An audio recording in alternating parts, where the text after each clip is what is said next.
بسم الله الرحمن الرحيم يا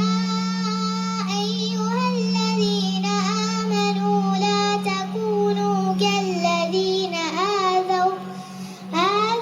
موسى فبرأه الله مما قالوا وكان عند الله وجيها يا أيها الذين آمنوا اتقوا الله وقولوا قولا سديدا يصلح لكم أعمالكم ويغفر لكم ذنوبكم ومن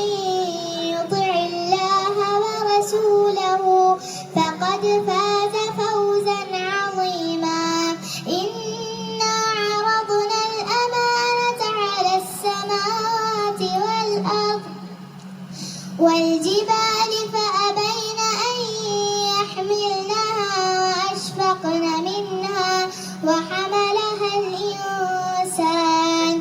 إنه كان ظلوما جهولا ليعذب الله المنافقين